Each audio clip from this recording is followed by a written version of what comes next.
तो एक केस था, शायद उदयपुर का केस था, आई थिंक, पता नहीं कहाँ, शायद उदयपुर का था।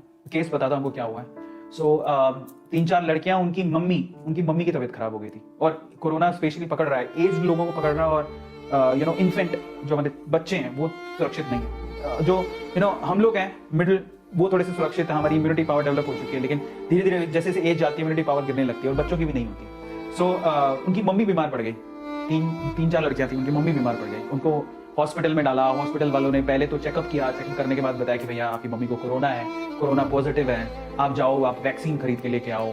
तो वैक्सीन इतनी आसानी से अवेलेबल नहीं थी, उन्होंने बोला 7 डोज लगेंगी, इसे सुनने में आया। फिर 7 डोज, उन्होंने 1 लाख रुपए की 7 डोज खरीदी है, सो रेमडेसिविर। सो 7 डोज 1 लाख रुपए में खरीदी, और लाके भी दी, बोले कि लगाओ, समझ लो, बाहर से खरीदी, लाके दी, बोले लगाओ।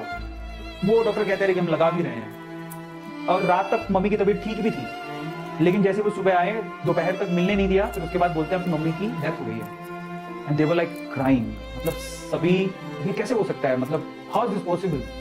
सो मम्मी की डेथ हो गई है, रात तक ठीक थे, डोजेस भी लाके दी। अब देखो, सबसे दुख की बात ये थी कि जब डेथ सर्टिफिकेट आया, डेथ की रिपोर्ट बनानी होती, कोई क्यों मरा, रीजन, तो डेथ हुई तो कोरोना की वजह से हुई है ना, ये होना चाहिए था। उस डेथ सर्टिफिकेट पे या जो भी रिसिप्ट देते हैं उसके ऊपर लिखा हुआ था कि कोरोना नेगेटिव थी आंटी, उनकी मम्मी, मतलब उनको कोरोना हुआ ही नहीं, तो फिर आपने उनको एडमिट क्यों किया, और फिर कोरोना के लिए तुमने दवाइयां क्यों मंगवाई, वैक्सीन क्यों मंगवाई।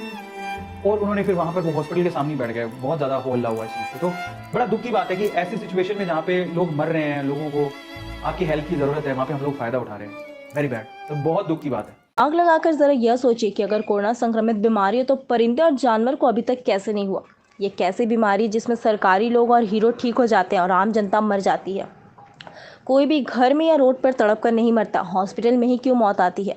ये कैसी बीमारी है, कोई आज पॉजिटिव है तो कल बिना इलाज कराए नेगेटिव हो जाता है। कोरोना संक्रमित बीमारी है जो जलसे में, रैली में और लाखों के प्रोटेस्ट में नहीं जाता, लेकिन गरीब नॉर्मल खांसी चेक कराने जाए तो 5 दिन बाद लाश बनकर आता है। गजब का कोरोना वायरस है जिसकी कोई दवा नहीं बनी, फिर भी लोग 99% ठीक हो रहे हैं। यह कौन सी जादुई बीमारी है जिसके आने से सब बीमारी खत्म हो गई और अब जो भी मर रहा है कोरोना से ही मर रहा है। ज़रा सोचिए, साबुन और सैनिटाइजर से कोरोना मर जाता है तो इसको मारने की दवाई क्यों नहीं बनाई। यह कैसा कोरोना है, हॉस्पिटल में गरीब आदमी के जिस्म का महंगा पार्ट निकाल कर लाश को ताबूत में छुपा कर खोल कर नहीं देखने का हुक्म देकर बॉडी दी जाती है कोई जवाब? अगर है तो ज़रूर देना, अगर नहीं है तो सोचना कि कोरोना के आड़ में क्या चल रहा है। कुछ हॉस्पिटल से न्यूज़ आ रही है कि सुबह मरीज को भर्ती किया जाता है और शाम को न्यूज़ मिलती है कि मरीज़ के कोरोना से मौत हो गई। क्या सुबह से शाम तक कोरोना की रिपोर्ट भी आ गई और शाम को कोरोना से डेथ भी हो गई और लाश का अंतिम संस्कार भी हो गया? इनके हिसाब से तो कोरोना की कोई स्टेज नहीं होती। जो पहले पॉजिटिव से नेगेटिव हुए वो कैसे ठीक हुए? 15 से 20 दिन में तो कनिका कपूर भी ठीक होकर घर चली गई। आखिर ऐसा कौन सा इलाज था जो कनिका की 5वीं रिपोर्ट पॉजिटिव आई और 6ठी रिपोर्ट में नेगेटिव आई, और गरीबों की सुबह रिपोर्ट पॉजिटिव आती है और शाम को उनकी डेथ भी हो जाती है? क्या गरीब और मध्यम वर्ग की सिर्फ एक ही रिपोर्ट आती है, पॉजिटिव या नेगेटिव या डेथ? हैरानी की बात है कि कोई खांसी, जुकाम, बुखार और कोई लक्षण नहीं, फिर भी रिपोर्ट पॉजिटिव। कहीं कोई किडनी स्कैम तो नहीं हो रहा है? किडनी ही क्यों, आँख, लीवर, ब्लड, प्लाज्मा और भी बहुत पार्ट है। क्या कोई बहुत बड़ा झोल हो रहा है? अंतर्राष्ट्रीय बाजार में व्यक्ति के पार्ट्स की कीमत करोड़ों रुपए है।